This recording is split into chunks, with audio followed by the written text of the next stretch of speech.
Hello నమస్తే. This is Shankar Goud. మనం రెగ్యులర్‌గా చాలా పొలిటికల్ అంశాల మీద డిస్కషన్ చేసుకుంటాం.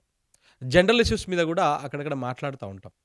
కానీ నా ఫ్రెండ్స్ గావచ్చు, కొంతమంది నా ఫాలోవర్స్ గావచ్చు, నా కంటెంట్‌ను ఇష్టపడేటువంటి వాళ్ళు చాలామంది గూడా నాకు కొన్ని మెయిల్స్ ద్వారా, మెసేజెస్ ద్వారా, కామెంట్స్ ద్వారా బ్రదర్ మీరు పాడ్‌కాస్ట్ షోను గూడా ఒకటి స్టార్ట్ చేయండి. అట్‌లీస్ట్ 2, 3 డేస్‌కి ఒకటైనా స్టార్ట్ చేయండి. ట్రై చేయండి బావుంటది. ఒక సబ్జెక్ట్ మీద complete analysis, in depth details తోటి ఒక షో చేయండి. బావుంటదని జెప్పేసి సజెషన్ చేశారు. అందుకనే ఇవాల్టి నుంచి అంటే 2, 3 రోజులకోటి కాకపోయినా అట్‌లీస్ట్ నేను మాక్సిమం ట్రై చేస్తా. ఎంతవరకు పాసిబుల్ అయితే అంతవరకి. ఒక పాడ్‌కాస్ట్ ట్రై చేద్దామని జెప్పేసి ఇది ఫస్ట్ పాడ్‌కాస్ట్ ట్రై చేస్తున్నాం. సో, ఐ హోప్ మీరందరూ కూడా ఆదరిస్తారని, ఆశీర్వదిస్తారని, మీ అభిమానాన్ని నేను చూరగొంటానని జెప్పేసి ఆశిస్తా ఉన్నా. చలో ఇక ఇవాళ మన మొదటి పాడ్‌కాస్ట్ స్టార్ట్ చేసేద్దాము. దానికంటే ముందు మీరొక లైక్ కొట్టాలి. ఎందుకంటే నేను కొంత దీని మీద పాడ్‌కాస్ట్ అంటే రెగ్యులర్‌గా ఏదో అనాలిసిస్ చేసినట్టు కాకుండా కొంత స్టడీ చేయాల్సి ఉంటది. కొంత దీని మీద ఒక టీమ్ వర్క్ చేయాల్సి ఉంటది. సో, కాబట్టి మీరొక లైక్ చేయండి. అట్లనే అదే చేత్తోటి సబ్స్క్రైబ్ చేయండి. ఆ పక్కనే గంట బెల్ ఐకాన్ ఉంటది. ఆ గంట బెల్‌ని కొట్టి పెట్టండి. అలా మీరు పెట్టేసుకుంటే నేను పెట్టినటువంటి వీడియో వెంటనే మీ దానికొస్తది. మీకు రీచ్ అవుతది. చలో ఇక ఇవాళ మొదటి పాడ్‌కాస్ట్‌ని స్టార్ట్ చేద్దాం. Welcome to news line podcast show.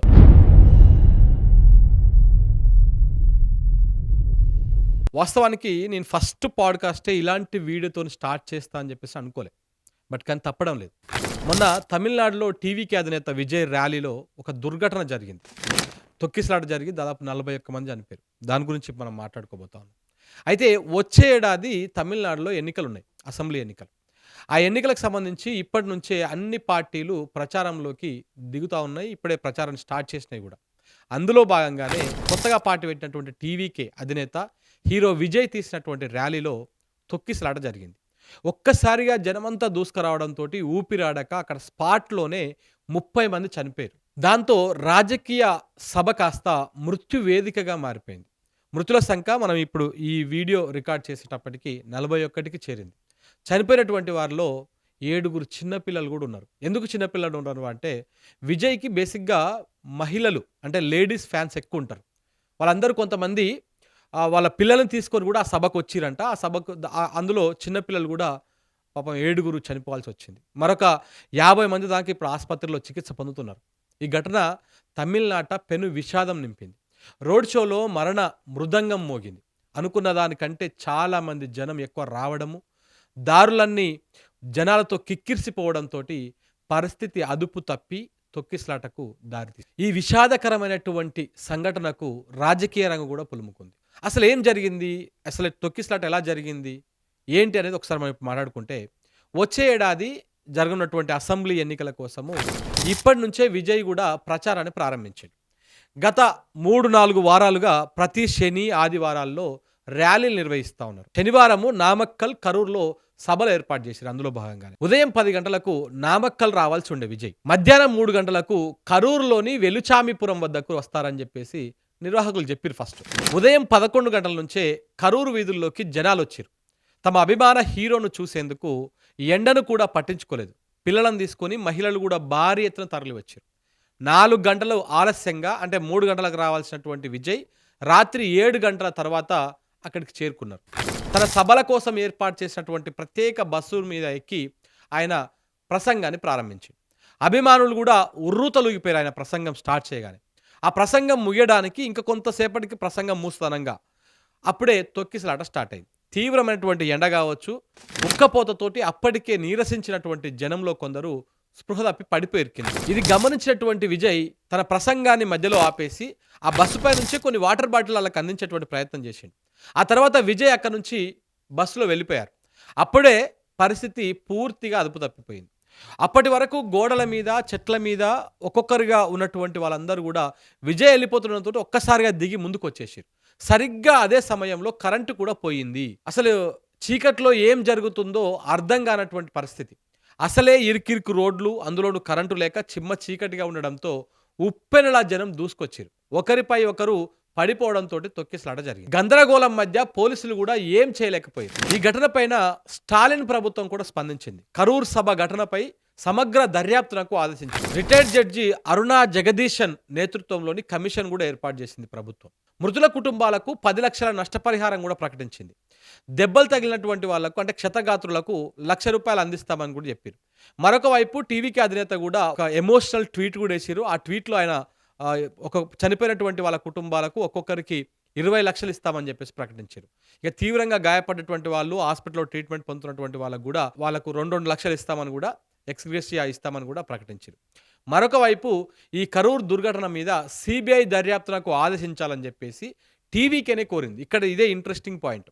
చెన్నైలోని హైకోర్టుకు మదురై డివిజన్ బెంచ్ న్యాయమూర్తిగా ఉన్నటువంటి జస్టిస్ దండపాని నివాస గృహానికి వెళ్లి మరీ పిటిషన్ దాఖలు చేసింది విజయ్ పార్టీ. విజయ్ పర్యటన సందర్భంగా అవాంఛనీయ ఘటనలు చోటు చేసుకున్నాయని, పోలీసులు తగినంత భద్రత కల్పించలేదని ఆ పిటిషన్లో వారు పేర్కొన్నారు. ఇక కరూర్ ఘటన పైన ప్రధానమంత్రి నరేంద్ర మోడీ కావచ్చు, ఇటు హోంశాఖ మంత్రి అమిత్ షా కావచ్చు చాలా దిగ్భ్రాంతి వ్యక్తం చేశారు.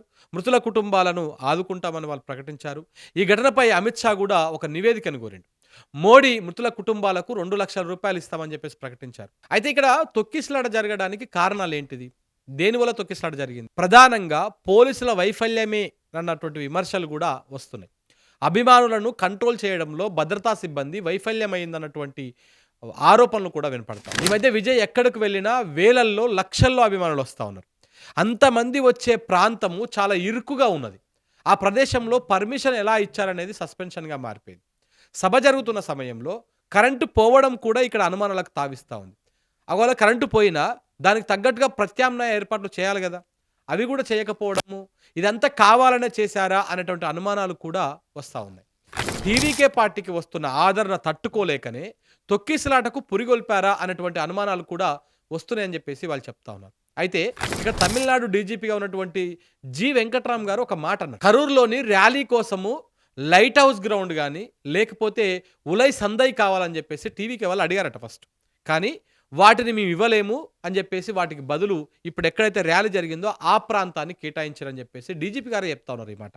అయితే టీవీకే అడిగినటువంటి ప్లేసెస్ ఇవ్వకుండా వేరే ఏరియాలో అనుమతి ఇవ్వడము, అక్కడ కరెక్ట్గా విజయ్ మాట్లాడడం ప్రారంభించిన కాసేపటికే పవర్ పోవడం కూడా అనుమానాలకు తావిస్తూ ఉంది. ఒకవేళ పవర్ పోకపోయి ఉంటే ఇంత ఘోరం జరిగేది కాదేమో. ఎందుకంటే కరెంటు పోయింది కాబట్టి అక్కడ తొక్కిసలాట జరిగింది. ఆ చీకట్లో ఎవరి మీద ఎవరు వెళ్ళిపోతున్నారో అర్థం కాక చాలామంది కింద పడి చనిపోయారు.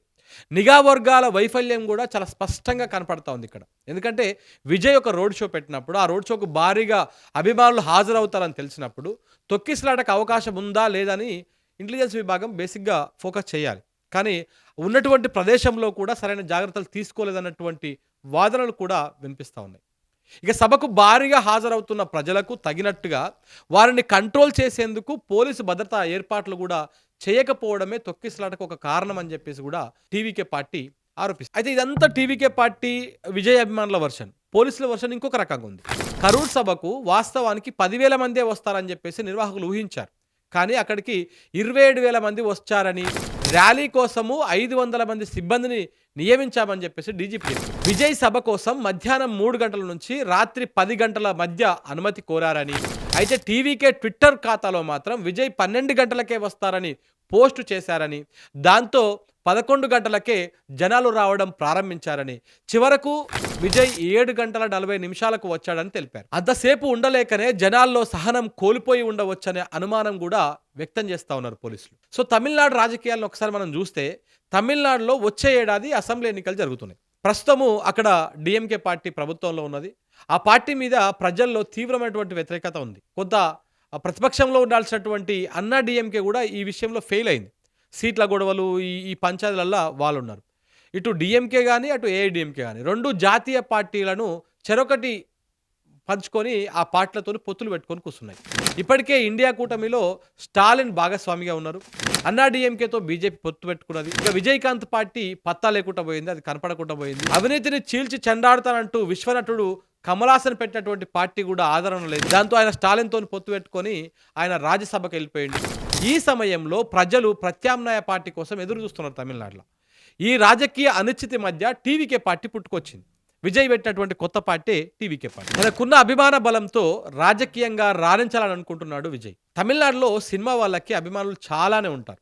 అలాగే సినిమా వాళ్లకు రాజకీయాలకు కూడా చాలా దగ్గర సంబంధం ఉంటుంది.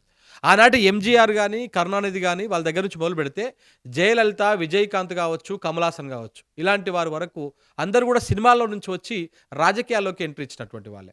వారిలో కొందరు సక్సెస్ అయినా మరికొందరు మాత్రం రాణించలేకపోయారు. ఇలా రాణించలేకపోయినటువంటి వారిలా కావద్దని జెప్పేసి కొంతకాలం వెయిట్ చేసి విజయ్ రాజకీయాల్లోకి అనూహ్యంగా అడుగుపెట్టాడు. తమిళనాడులో ఇళయ దళపతిగా పేరు తెచ్చుకున్నారు విజయ్. కెరీర్ పీక్స్‌లో గూడా ఉన్నది.